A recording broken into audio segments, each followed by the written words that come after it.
What's up, guys? It's Lawrence. Thanks for stopping by my channel. If you like what you see, please like, comment, share, and subscribe.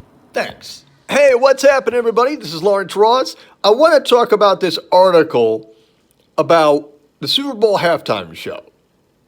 If you saw it, great. If you missed it, well, it's up on YouTube, so you can watch it there. And you can watch it for yourself and make your own judgment call there. But there's a pastor out of Ohio who is contemplating, get this, suing the NFL because he found the halftime show to be lewd and sexually suggestive. Now, there's a couple of issues I have with this. Number one, I think this is another example of a member of the religious right trying to force his religious ideology down everybody else's throats. That's my opinion.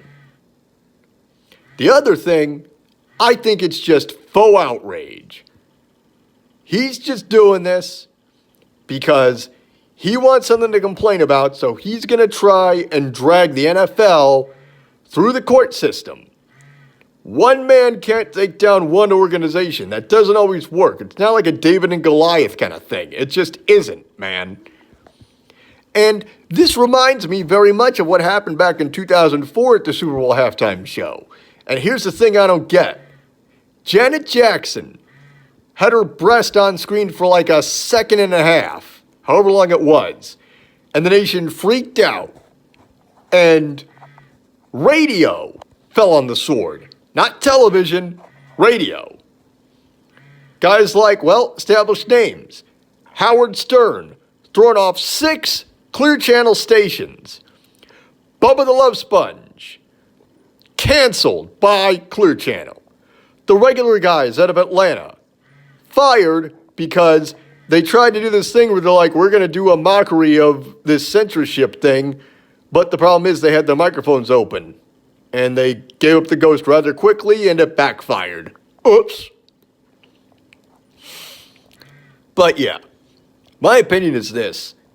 Anybody who complains about language in like a public forum, like radio, television, they complain to the FCC about it, do you not realize that you're just trying to mess with somebody's livelihood? And that is not recommended. That is not a good look.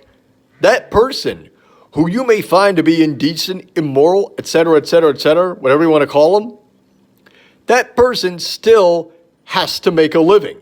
They have to make a wage so they're able to keep themselves afloat financially in life. Why would you try and take their livelihood away just because you didn't like what they said? You mean to tell me that you couldn't just reach over and move the channel thing down a couple of notches or change the dial if you heard something that was so offensive to you? That means everybody else has to suffer. It's just like all these social justice warriors on college campuses who complain every little thing is a microaggression. Every single word that comes out of your mouth is offensive to men, women, transgender individuals, the LGBTQ plus community, all that stuff. Every single word is offensive to everyone around you, apparently. So that's why established names are not performing at your campuses. This is why we can't have nice things.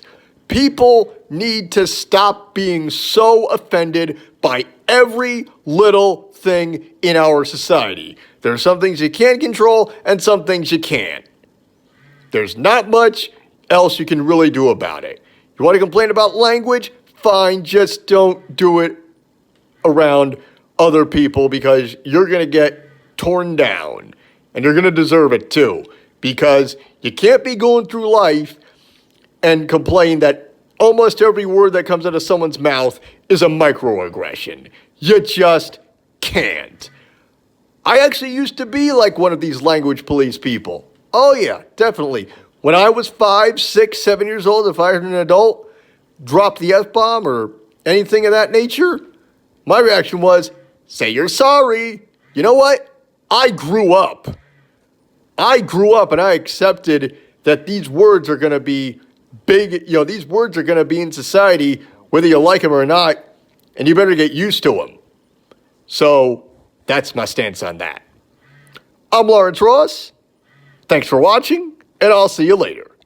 Bye-bye. Hey guys, it's Lawrence. Well, that's the end of the video, but before I go, I want to thank you guys for checking out the content. If you like, you can check out my radio show every Friday evening at 7 p.m. on RazRadioLive.com. That's R-A-S RadioLive.com, RadioChaos.net, and in this case, it's chaos with a K, K-A-O-S, RadioChaos.net, or NoNameNetwork.net. It's called the LRWS, and check it out. We also have a store, teespring.com, T-E-E, spring.com/stores/LRWS. And if you want, you can check out my Patreon page, patreon.com/LRoss1987. Thanks for watching.